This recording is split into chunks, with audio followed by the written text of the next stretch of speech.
안녕하세요. 8월 22일 월요일 짱목과 말씀수다의 시간입니다. 오늘 이 뒤는 제가 지금 독일 뉘른베르크라고 하는 성에 있는데 거기에 어떤 우리 동기 목사님의 아들 계신 곳에 있다고 그랬잖아요. 그래서 이제 야외 뒤쪽으로 이렇게 성으로 된 집이라서 너무 예쁜 곳이라서 우리 교인들하고 함께 이곳에서 말씀 수다를 찍는 게 좋겠다라는 생각이 들어서 함께 하게 되었습니다. 개인적으로 정말 되게 행복한 그러한 장소에서 안식월을 보내고 있습니다. 정말 하나님께서 이렇게 예배해 주신 곳이라서 너무 기쁜 마음을 가지고 잘 건강을 지키면서 이제 안식월을 마지막을 잘 보내고 있는 중입니다. 이제 얼마 안 있으면 이제 뵙도록 그렇게 하겠습니다. 자, 오늘 우리에게 주신 하나님의 말씀은 여호수아 10장 1절부터 5절의 내용의 말씀인데요. 하나님 말씀을 보시겠습니다.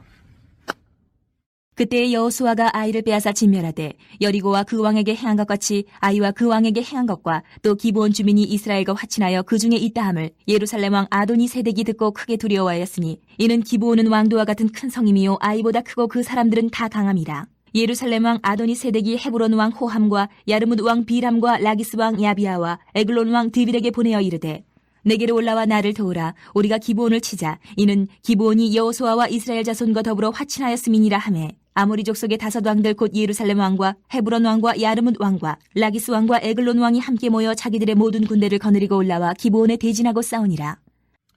네, 오늘 말씀을 보면 하나님께서 이스라엘을 이 여리고성과 아이성이라고 하는 이제 드디어 이제 가나안 땅을 쳐들어가려고 이스라엘 백성들이 이제 하게 될 때에 이 두 그 도시를 점령하는 방식에서 충격적인 그런 모습을 보이게 됩니다. 즉 하나님께서 함께 하시게 되면 사람이 하는 것이 아니라 하나님이 그 일을 한다는 것을 알게 되었고요. 이러한 소식의 소문은 결국은 기브온이라고 하는 족속이 와서 화친을 맺게 하는 상황으로 가게 됩니다. 자, 문제는 이 가나안에 있었던 수많은 족속들이 있었죠. 그 족속들이 기브온까지 화친을 맺었다는 소식을 들은 것 같습니다.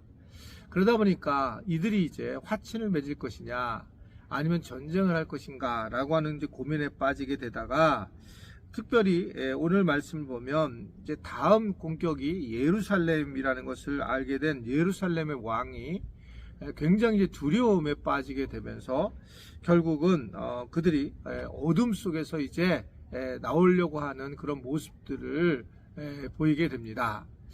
물론 이 방법이 올바르지 못하고 스스로 이제 회개하는 마음으로 들어서야 되는데 그렇지 않고 이제 두려워하는 모습으로 나타나게 되는 거예요. 우리가 살면서 어려운 일들 있죠. 그랬을 때 하나님이 원하시는 것은 항상 회개하는 마음이고 돌아오고자 하는 마음인데 우리는 그 어려움을 도리어 하나님을 멀리하고 피하고 더 오히려 경직되고 그리고 고집을 내세우며 살아갈 때가 얼마나 많이 있는지 모릅니다. 그런 모습들을 보여주는 거죠. 우리가 이미 알다시피 여리고를 점령할 때에 그때 기생 라합을 우리는 알게 되죠. 근데 그 라합도 그 하나님의 소식을 듣고 바로 회개하면서 그는 구원을 받게 되잖아요. 물론 기브온도 방법은 다르지만 그들이 속였지만 여호수아에게 와서 결국은 여호수아와 함께하고자 하는 그러한 모습들을 이제 간접적으로 지도적으로 보이게 되면서 화친을 이제 맺게 되는 것을 볼 수 있습니다. 그러나 이러한 부분에 대해서 이스라엘 백성들의 이 모습들에 대해서 이 반대에 있었던 가나안에 있었던 족속들은 이제 두려움에 빠지게 되고 고통 중에 빠지게 되는 겁니다. 어떻게 생각하면 이들이 볼 때 이해가 안 되는 거죠. 자기들이 이제 살고 있는 곳에 결국은 이스라엘 사람들이 오게 됐고 그들은 하나님을 믿는다고 하고 이들은 점령을 하기 시작을 한 거예요. 그러니까 이것을 이원론적으로 보게 되면 되게 위험한 상황이 되고 실질적으로 십자군 전쟁이 이제 그런 모습으로 나타나게 된 거잖아요.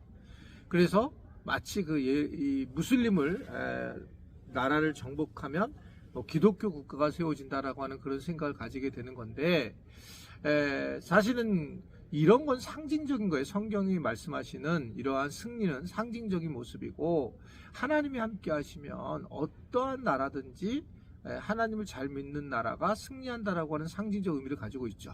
이스라엘이라고 하는 나라가 아니라 하나님이 택하신 나라잖아요. 그러니까 이스라엘을 하나님이 택하신 나라니까 그 택하신 것 자체가 귀한 일이고, 그래서 이스라엘 백성들이 결국 구원을 받게 되고 하나님이 함께 하시고 이스라엘 백성들이 승리하는 것이지, 이스라엘 백성들이 훌륭해서가 그렇지 않다라는 걸 보여주고 있는 겁니다.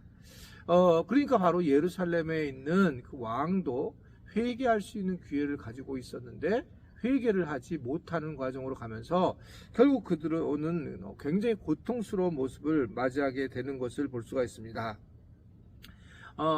이들이 그러면서 결국 어떤 일이 벌어집니까? 이 가나안 지역에 나타난 이러한 모습들, 하나님이 함께하는 이스라엘 백성들의 모습을 보면서 생존의 위협을 느끼게 되고, 그리고 이제 주변에 있는 다른 부족들과 연합해서 이제 이스라엘을 섬겼던 기브온을 치려고 하는 그런 상황을 가게 되는 것을 볼 수 있습니다.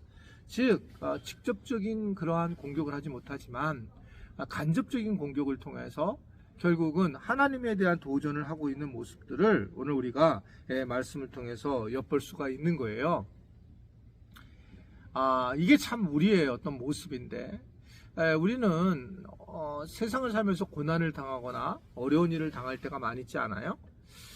그럴 때에는 이제 하나님과의 관계 속에서 하나님과의 문제, 하나님과의 나의 문제로 해결할 때가 가장 중요한 그런 해결 방법인데, 우리는 상대방에 대한 속상함으로 상대방만 생각하고 공격하고 싶은 마음이 들게 되고, 하나님의 의도는 요만큼 생각지 않는 그런 모습으로 살아갈 때가 많이 있습니다.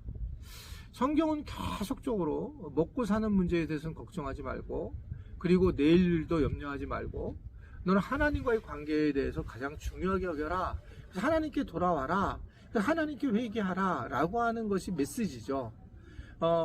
이 가나안에 있었던 이러한 7족 속의 이 사람들이 결국은 이제 계속 나올 텐데, 이들이 결국 멸망하게 된 동기도 어떤 환경이 왔을 때에 정말 하나님 함께 하시는 것을 믿느냐, 믿지 못하느냐.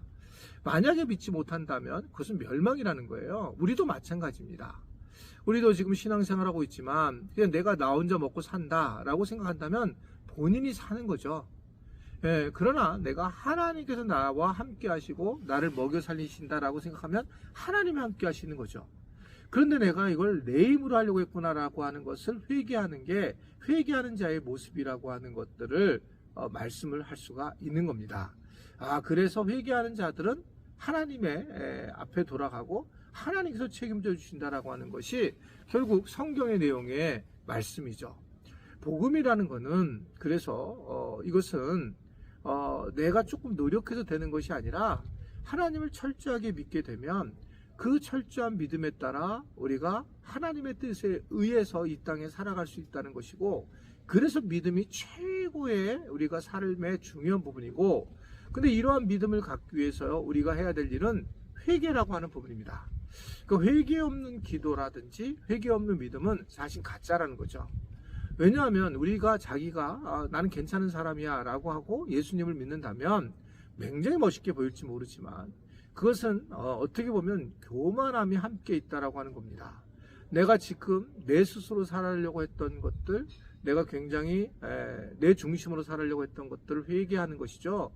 그래서 하나님 중심으로 돌아가는 것이 진정한 회개라는 거죠. 예수님을 모르고 살았다라고 하는 것을 회개하는 것도 회개지만 더 큰 회개는 내가 내 인생을 스스로 책임지려고 하려고 하는 모습들, 그리고 내가 내 자녀들을 내 마음대로 하려고 하는 모습들, 이런 것들이 회개의 내용의 중요한 부분이고, 그래서 하나님 중심으로 돌아서는 것이 회개의 내용이다라고 생각할 수 있습니다. 아무쪼록 우리 지체들도 회개하는 늘 믿음을 가져서 값싼 은혜로 우리가 하나님의 은혜를 생각하지 않게 하고, 하나님의 은혜를 정말 회개를 통해서 믿음을 통해서 큰 은혜를 누릴 수 있게 되기를 간절히 바랍니다. 기도하겠습니다. 하나님 아버지, 오늘도 주님의 말씀에 따라 하루를 시작하게 하시니 감사합니다. 오늘 내가 회개할 것이 무엇인지, 내 욕심대로 내 생각대로 믿는 건 아닌지 주님 앞에 내려놓게 하시고, 우리가 다시 한번 회개를 통해서 믿음의 세계로 잘 들어가는 은혜들이 곳곳에 있게 하여 주옵소서. 예수님의 이름으로 기도드리옵나이다. 아멘.